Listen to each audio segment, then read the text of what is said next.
कैसे आप खुद के लिए सेल्स करियर ऑप्शन चूज करके अपनी इंडस्ट्री में अपनी लाइफ में एक बड़ा मुकाम हासिल कर सकते हो।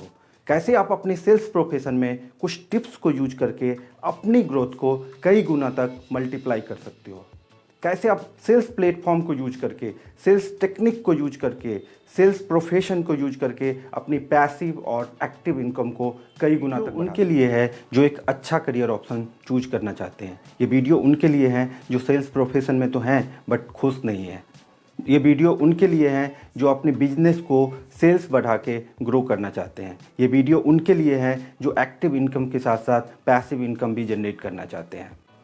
तो बेसिकली ये सारी चीज़ें अपने प्रैक्टिकल नॉलेज के बेसिस पे, अपने रियल लाइफ इंसिडेंट के बेसिस पे, रियल लाइफ स्टोरी के बेसिस पे, रियल लाइफ ऑब्स्टकल्स ओवरकम कैसे किया मैंने, उस बेसिस पे मैं आपको बताने वाला हूँ। मेरा नाम राजेश झा है। मैंने अपनी ग्रेजुएशन तक की स्टडी जो है वो बिहार के मधुबनी डिस्ट्रिक्ट से कंप्लीट की थी, जो कि मेरा नेटिव प्लेस है। उसके बाद मैं दिल्ली आया था एमबीए करने, एंड मैंने एक रिप्यूटेड एमबीए कॉलेज से, एमबीए प्राइवेट कॉलेज से एमबीए कंप्लीट करी। एंड उसके बाद मैंने सेल्स एग्जीक्यूटिव की जॉब ज्वाइन करी। यस दोस्तों, आपने सही सुना, सेल्स एग्जीक्यूटिव की जॉब मैंने ज्वाइन करी। एंड मुझे याद है वो दिन जब मुझे कुछ दोस्तों ने कहा था, कुछ लोगों ने कहा था कि सेल्स में जॉब ज्वाइन कर रहे हो तो एमबीए करने का क्या फ़ायदा हुआ। अब दोस्तों मेरे पास दो ऑप्शन थे, या तो मैं ये सोचता रहूं कि मैं एमबीए कर लिया हूं, अब मैं सेल्स में जॉब क्यों करूं, या तो मैं अपनी जो भी मुझे अपॉर्चुनिटी मिल रही है उसको ज्वाइन करके अपनी कैपेबिलिटी वहाँ दिखा के मैं उसमें ग्रोथ करूँ। और एक वो दिन था और एक आज का दिन है कि मैं एग्जीक्यूटिव से एवीपी तक का सफ़र पूरा। दोस्तों ये रातों रात नहीं हुआ। मुझे ये सक्सेस पाने के लिए, अभी तक का सफ़र पाने के लिए मुझे बहुत ही अप्स एंड डाउन्स देखने पड़े, क्योंकि मैंने जो मार्केट चूज किया था, मैंने जो इंडस्ट्री चूज किया था वो फाइनेंशियल इंडस्ट्री था। फाइनेंशियल इंडस्ट्री में भी मैंने स्टॉक मार्केट चूज किया था, जिसमें उस टाइम पे 2010 में बहुत अप्स एंड डाउन्स थे। कोई घुसना नहीं चाह रहा था मार्केट में, कोई इन्वेस्ट करना नहीं चाह रहा था, और मेन चीज़ ये था कि मैक्सिमम लोगों को स्टॉक मार्केट पता ही नहीं था। बट मैंने हिम्मत नहीं हारी, बिकॉज एमबीए में मैंने एक चीज़ बहुत ही इम्पोर्टेंट सीखी थी, वो ये कि सक्सेसफुल लोग वो करते हैं जो अनसक्सेसफुल लोग नहीं करना चाहते हैं। एंड ये मेरे लाइफ का वन ऑफ द मेन मंत्र था, और जिसको मैं अभी भी अप्लाई करता हूँ। बिकॉज मैंने अपनी लाइफ में ये चीज़ ठान लिया था कि यदि सब लोग सब कुछ कर लेंगे तो अनसक्सेसफुल ही क्यों होंगे। तो यदि कुछ अलग करना है, यदि कुछ अलग बनना है, यदि सक्सेसफुल बनना है, तो आपको वो करना पड़ेगा जो अनसक्सेसफुल लोग नहीं करना चाहते हैं।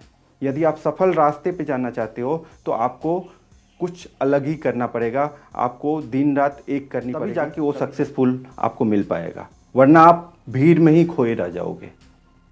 तो फिर मैंने बहुत सारे मिस्टेक्स करी, उस मिस्टेक्स से सीखी, बहुत सारे अचीवमेंट भी मिलने लगा। तो उस अचीवमेंट से मैं डिकोड करने लगा कि कौन सा रास्ता सक्सेसफुल की तरफ जा रहा है, कौन सा रास्ता काम कर रहा है। अलग अलग क्रिएटिविटी करी, अलग अलग कॉर्पोरेट एक्टिविटी करी, अलग अलग सोसाइटीज़ में एक्टिविटी करी, अलग अलग शॉपिंग मॉल्स में एक्टिविटीज़ करी, पेट्रोल पंप पे एक्टिविटीज़ करी लीड जनरेशन के लिए। एंड धीरे धीरे धीरे धीरे धीरे करके उसका रिजल्ट मिलना शुरू हुआ। एंड एक एग्जीक्यूटिव से सीनियर एग्जीक्यूटिव, सीनियर एग्जीक्यूटिव से मैनेजर, मैनेजर से सीनियर मैनेजर, एंड आज मैं एज ए एवीपी सेल्स काम कर रहा हूँ। मैं ये नहीं बोलता कि मैंने अपनी डेस्टिनेशन अचीव कर ली है, बट यस, मैं जहाँ तक आया हूँ वहाँ का पाथ मुझे समझ में आ गया है। उस पाथ पे जाने के लिए क्या क्या ऑब्स्टकल्स आते हैं और उसको कैसे ओवरकम है, उसको एक लेवल तक मैं समझ गया हूँ। दोस्तों अलग अलग तरीके होते हैं सक्सेसफुल होने के, कोई एक फिक्स तरीका नहीं होता है, कोई एक फिक्स तरीका नहीं होता जिसके थ्रू आप डायरेक्ट वहाँ पे पहुँच जाओगे। ऐसा कुछ होता तो आप वो पढ़ के वहाँ पे चले जाते। बट यदि आपको एक गाइडेंस मिलती है ना, तो वो गाइडेंस आपको बहुत हेल्प करती है अपनी रास्ते पे जाने के लिए। आपको एक सही रास्ता कोई दिखा देता है तो आपको सिर्फ उस पर चलना होता है। बट यदि आपको रास्ता ही नहीं पता है ना, तो आपको रास्ता खोलने में ही बरसों लग जाते हैं, और उस रास्ता को खोजने के चक्कर में आप बार बार अपने रास्ते से भटकते जाते हो, और फिर बाद में आपको ऐसा लगता है कि यार ये चीज़ तो बहुत डिफ़िकल्ट है, ये पॉसिबल ही नहीं है, इसमें हम सक्सेसफुल हो ही नहीं सकते। बट ऐसा नहीं है, आपको एक प्रॉपर गाइडेंस लेनी चाहिए, आपको प्रॉपर लर्निंग लेनी चाहिए उन लोगों से जो कि उस रास्ते पे सक्सेसफुल हुए हैं। मैं आज की डेट में बहुत सारे लोगों से सीखता हूँ। मैं अपने हर एक टीम मेंबर से, बहुत सारे टीम मेंबर्स मुझे ऐसे मिलते हैं जिन्होंने, मेरे को यदि 5 साल लगे एग्जीक्यूटिव से मैनेजर बनने में, तो वो 2 साल में बन गए हैं। मैं उनसे सीखने की कोशिश करता हूँ कि वो कैसे बन गए, एंड मुझे ऐसे चीज़ें, ऐसे ट्रिक्स पता चलता है कि अच्छा, ये मैं यदि किया रहता तो मैं भी 2 साल में हो जाता। तो चलिए हम बात करते हैं आज का जो मेन टॉपिक है कि सेल्स में हम सक्सेसफुल हो कैसे सकते हैं, सेल्स पिच क्या हो सकती है, सेल्स मीटिंग कैसे कर सकते हैं। इन सब चीज़ों की बात मैं आज की वीडियो में नहीं करूँगा। पहले हम करियर प्लान तो करें, पहले हम सोचें तो सही, पहले हम डिसाइड तो करें कि मुझे ये चीज़ करना है। यदि हमने डिसाइड कर लिया ना, तो 50% ऑफ काम हमारा वैसा ही हो जाता है। तो सबसे पहले आपकी प्लानिंग स्पेसिफिक होनी चाहिए। स्पेसिफिक मतलब ये नहीं कि आप ये सोच रहे हो कि मैं अच्छा करूँगा। अच्छा क्या होता है? स्पेसिफिक मतलब कि आपको ये डिसाइड करना है कि मुझे पहले 6 मंथ्स में ना अपने टीम में टॉप पे आना है, पहले 1 ईयर में अपने इस ब्रांच में, पूरे ब्रांच में टॉप एम्प्लॉय बनना है। आगे के 1.5 ईयर्स या 2 ईयर्स में मुझे इस ऑर्गेनाइजेशन का best employ of the award मिलना चाहिए। तो ये प्लानिंग आपको माइंड मेकअप करता है। आप प्लानिंग आपको मॉर्निंग में उठने का रीज़न बताता है, प्लानिंग आपको ऑफिस जाने का रीज़न बताता है, प्लानिंग आपको काम करने का, परफॉर्म करने का रीज़न बताता है। तो प्लानिंग बहुत ज़रूरी है। जब तक आपके लाइफ में प्लानिंग नहीं होगी, आप कुछ नहीं कर पाओगे। आपको बार बार ऑब्स्टिकल्स आएगी, वहाँ पे आप नेगेटिव आओगे, आप बैक फुट पे आ जाओगे, फिर आप दूसरी जगह पे दूसरी जॉब शुरू करोगे। सेम प्रॉब्लम सेम हर जगह आती है। बट यदि आपकी प्लानिंग कंप्लीट है ना, तो आप हमेशा सक्सेसफुल होगे। आप जो भी ऑब्स्टिकल्स आएगा उसको एज ए प्रोसेस समझोगे। प्लानिंग में आपका दूसरा ऑप्शन जो होना चाहिए, वो होना चाहिए कि मुझे ये ऑब्स्टिकल्स जो आएंगे ये प्रोसेस है। यदि आप ऑब्स्टिकल्स को प्रोसेस समझ लोगे, ऑब्स्टिकल्स क्या होते हैं, जैसे मान लीजिए आपका टारगेट है, आपको एक स्पेसिफिक नंबर अचीव करना है इस मंथ में, तो आप उस स्पेसिफिक नंबर को अचीव करने के लिए आपको स्पेसिफिक नंबर्स ऑफ मीटिंग्स करने होंगे। हम क्या देखते हैं, लोग को लेट से, जैसे मैं डीमेट अकाउंट्स हैंडल करता हूं, तो लोग किसी का 10 डीमेट अकाउंट खोलना है महीने में, तो 10 मीटिंग्स करके उस 10 डीमेट अकाउंट को अचीव करना चाहते हैं, जो कि पॉसिबल ही नहीं है। यदि आपको 10 डीमेट अकाउंट खोलना है तो आपको कम से कम 50 लोगों से मिलना पड़ेगा। हम क्या करते हैं, सिर्फ एक लोगों से मिले और उसने हमें क्लोजर नहीं दिया, तो हमें ऐसा लगता है कि ये इंडस्ट्री ख़राब है, ये कोई लेता ही नहीं है प्रोडक्ट, हम पता नहीं क्या क्या एज्यूम कर लेते हैं। बट फैक्ट ये है कि आप यदि 5 लोगों से मिलोगे ना, तो एक आपको देगा ही देगा। हो सकता है 5 में भी एक ना दे, बट 10 में से 2 आपको मिलेगा ही मिलेगा। और 10 में से भी 2 नहीं मिला ना, तो आपको पीछे 15 में से 3 मिलेगा ही मिलेगा। आप प्रोसेस तो फॉलो करो। Sales is all about the process. यदि आप प्रोसेस फॉलो कर रहे हो तो आपको उसका आउटकम मिलेगा ही मिलेगा, आपको उसका रिजल्ट मिलेगा ही मिलेगा। बट यदि हम सिर्फ आउटकम पे जाएंगे ना, तो हमें कभी भी उसमें सक्सेसफुल नहीं होगा। हो सकता है किसी मंथ अच्छा चला जाए, बट ये सिर्फ एक एक्सेप्शन होगा, ये तरीका नहीं है, ये मेथड नहीं है सेल्स में सक्सेसफुल होने का। तो आप ये मान के चलो कि मुझे ये प्रोसेस फॉलो करना है। प्रोसेस क्या है कंपनी का, मुझे इस चीज़ को अचीव करने के लिए क्या क्या करना है, मुझे सिर्फ ऑनगोइंग प्रोसेस पे ध्यान देना है। मुझे इस चीज़ पे अटेंशन नहीं देना है कि मुझे कितनी क्लोजर आ रही है, मुझे इस चीज़ पे अटेंशन नहीं देना है कि मेरे कितने मीटिंग में रिजेक्शन आई। मुझे इस चीज़ पे अटेंशन देना है कि मुझे 50 मीटिंग्स करनी है और ये 50 मीटिंग मुझे करके देना है। आउटकम आए ना आए, यदि आप 50 मीटिंग्स कर रहे हो और आपका आउटकम नहीं आ रहा है, तो भी ऑर्गेनाइजेशन को कोई प्रॉब्लम नहीं होती है, बिकॉज आपकी एफर्ट दिखती है। ऑर्गेनाइजेशन को प्रॉब्लम तब होती है जब आपका आउटकम भी नहीं आ रहा है और आपकी एफर्ट भी। एक होता है काम नहीं करना, एक होता है कि आप एफर्ट डाल रहे हो, आपका काम नहीं हो रहा है। दोनों में बहुत डिफरेंस है। ये डिफरेंस ऑर्गेनाइजेशन को बिल्कुल क्लियर एंड क्लैरिटी से दिखता है। तीसरा प्लानिंग आपका क्या होना चाहिए कि जैसे आप किसी ऑर्गेनाइजेशन में जा रहे हो, तो आपकी प्लानिंग ये होनी चाहिए कि उस ऑर्गेनाइजेशन का KRA क्या है, आपको क्या क्या काम करना है वहाँ पे, ये आपको बिल्कुल क्लियर होना चाहिए। आप क्या करके, क्या वे है जिससे आप ज़्यादा सक्सेसफुल हो सकते हैं। पता चला कि आपको डीमेट के बदले कोई दूसरा प्रोडक्ट ज़्यादा करके वहाँ पे सक्सेसफुल हो सकते हैं। आप डीमेट में लगे हो, ठीक है, डीमेट में लगे हो, बट आपकी मेन जो आपको यदि ग्रोथ लेनी है ना, आपको यदि ज़्यादा इंसेंटिव अर्न करना है, आपको यदि ज़्यादा फाइनेंशियली स्ट्रांग होना है वहाँ पे, तो आपको उस प्रोडक्ट पे ज़्यादा फोकस भी करना पड़ेगा जिसके थ्रू लोग वहाँ पे ग्रो कर रहे हैं। ठीक है, तो प्लानिंग हमेशा ध्यान में रखो कि प्लानिंग आपको करने ही करने हैं। यदि आप प्लानिंग कर लिए हो तो आपका काम वहाँ पे सक्सेसफुल हो जाएगा। दोस्तों, मुझे पता है ये वीडियो थोड़ी सी लंबी हो रही है, बट जो चीज़ें मैं आपको बता रहा हूँ ये बताना ज़रूरी है, तभी आपको पूरी समरी समझ में आ जाएगी, तभी आपको और डिटेल्स में समझ में आएगी। एंड मैं आपसे रिक्वेस्ट करूंगा कि आपको यदि वीडियो अच्छा लग रहा है, आपको लग रहा है कि ये चीज़ें सीख के आप अपने करियर में ग्रो कर सकते हो, आपके लिए कुछ लाइफ चेंजिंग मोमेंट हो सकता है, तो आप प्लीज़ सब्सक्राइब दिस वीडियो। आप उन दोस्तों को शेयर करो जिनको भी ज़रूरत है। आप उन कमेंट्स को लिखो जो आपको लग रहा है कि ये मुझे वीडियो इम्प्रूवमेंट करने में ज़रूरत है।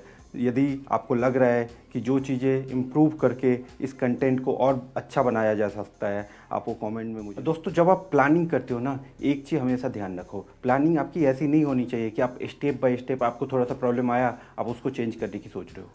मैंने स्टॉक मार्केट से शुरू किया था और उसके बाद कभी सोचा ही नहीं, इतने प्रॉब्लम्स आने के बावजूद भी, इतने अप्स एंड डाउन्स आने के बावजूद भी मैंने कभी डिसाइड नहीं किया कि मुझे ये इंडस्ट्री छोड़नी है। मैं तब भी सेल्स में था और अब भी सेल्स में हूँ, और तब भी स्टॉक मार्केट में ही सेल्स में था, अब भी स्टॉक मार्केट में ही सेल्स में हूँ। हाँ, मैंने स्ट्रेच किया, मैंने प्रोडक्ट चेंज किया। मैं एक टाइम पे सिर्फ डीमेट बेचता था, आज के डेट एएफ बेचता हूँ, पीएमएस बेचता हूँ। तो मैंने अपने नॉलेज को स्ट्रेच करके, मैंने अपनी प्रोडक्टिविटी को स्ट्रेच करके, मैंने अपनी इनपुट को स्ट्रेच करके ये सारे प्रोडक्ट बेचना शुरू किया। बट मैंने कभी ये डिसाइड नहीं किया कि मुझे बैकआउट आके मुझे दूसरे इंडस्ट्री में अच्छा ग्रोथ मिल रहा है, तो क्योंकि मेरी जो लर्निंग हो रही है मेरी इस प्रोडक्ट के लिए हो रहा है, मेरे को इस स्पेसिफिक सेक्टर के लिए हो रहा है। तो मैं यदि दूसरे इंडस्ट्री में जाऊंगा तो फिर मुझे वहाँ पे सारी चीज़ें सीखना पड़ेगा, तो फिर मुझे 2 4 5 साल पीछे जाना पड़ेगा। तो इसलिए स्पेसिफिक रखो और उसको कंसिस्टेंट रखो, हर एक स्टेप पे प्लान। हाँ, आप अपने इनपुट बढ़ाने की प्लानिंग करते हो। फॉर एग्जांपल, आपके ऑर्गेनाइजेशन में कोई ऐसा कॉन्टेस्ट आ गया जहाँ पे आपको, फॉर एग्जांपल, आप जैसे 6 7 अकाउंट्स खोलते हो, तो वहाँ पे आपको एक ही महीने में 15 20 अकाउंट 25 अकाउंट खोलने हैं, तो आप उसका प्लानिंग बनाओ कि मुझे ज़्यादा मीटिंग्स करना है। ये प्लानिंग मत बनाओ कि मुझे बैकआउट करके दूसरी इंडस्ट्री में जाना है, मुझे वहाँ पे ज़्यादा सैलरी मिल रही है, मुझे वहाँ पे ज़्यादा ग्रोथ मिल रही है। ये सारी चीज़ें बहुत सेकेंडरी है। फाइनेंशियल टर्म्स में बहुत सारी चीज़ें आपके पास अपने आप उस लायक तो बनो, आप अपने स्किल को उस लेवल तक तो बढ़ाओ। आप जिस इंडस्ट्री में काम कर रहे हो वहाँ पे ही इतना ग्रोथ है कि आपको दूसरी इंडस्ट्री के बारे में सोचना नहीं पड़ेगा। जो सेकेंड ऑप्शन है वो है एक्शन। एक्शन में बेसिकली क्या करना है आपको कि आपने प्लानिंग तो कर लिया, ये सारी चीज़ें करनी है, फिर आपने काम शुरू किया। आप नॉर्मली लोग क्या करते हैं कि किसी ऑर्गेनाइजेशन में ज्वाइन करा, वो 1 महीना 2 महीना सिर्फ इस चीज़ में लगा देते हैं कि मैं ट्रेनिंग ले रहा हूँ, मैं प्रोडक्ट समझ रहा हूँ, मुझे मेरी आईडी कार्ड नहीं आई, मेरी मेल आईडी कॉन्फ़िगर नहीं हुई। ये सब छोड़ दो। आप प्रोडक्ट समझो, दैट्स राइट, बट आप अपनी 1 या 2 बिजनेस स्टार्ट कर लो।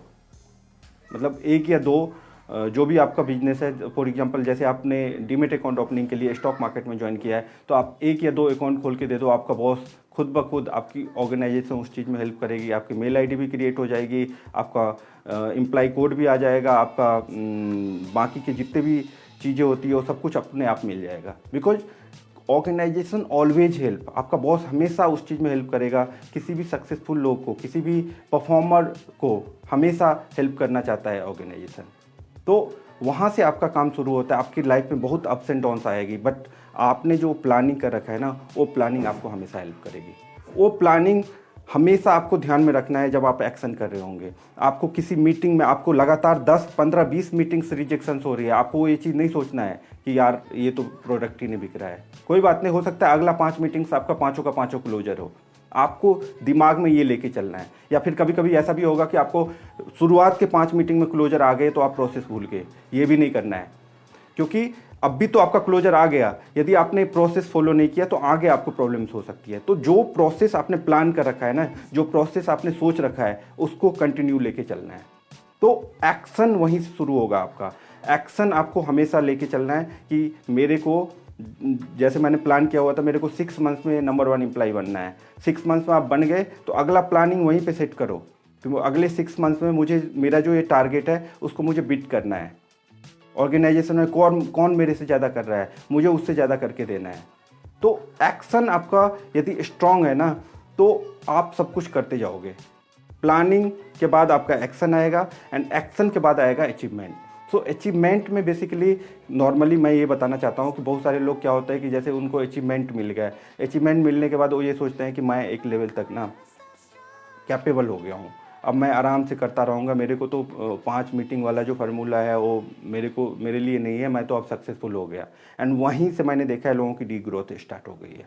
तो यदि आपको अचीवमेंट मिल रहा है ना, तो इस अचीवमेंट से ये सोचो कि अब मेरे को समझ आ गया है, अब मेरे को धीरे धीरे अचीवमेंट मिल रहा है, अब मेरे को और मेहनत करने की ज़रूरत है। और यदि आपने वहाँ से शुरू कर दिया तो फिर आपको इसका इज द लिमिट। तो अचीवमेंट मिलने के बाद रुकना नहीं है और तेज भागना है।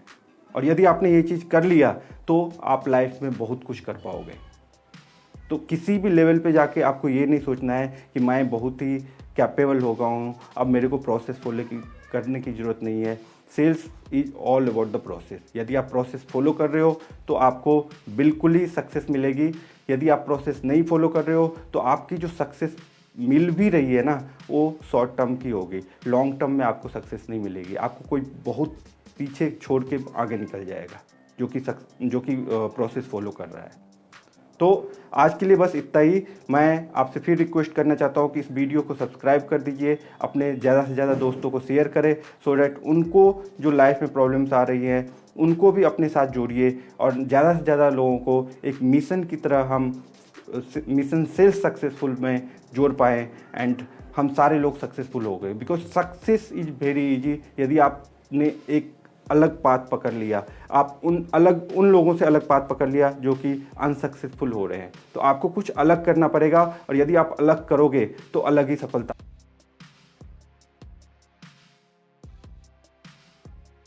डेफिनेट है। Planning specific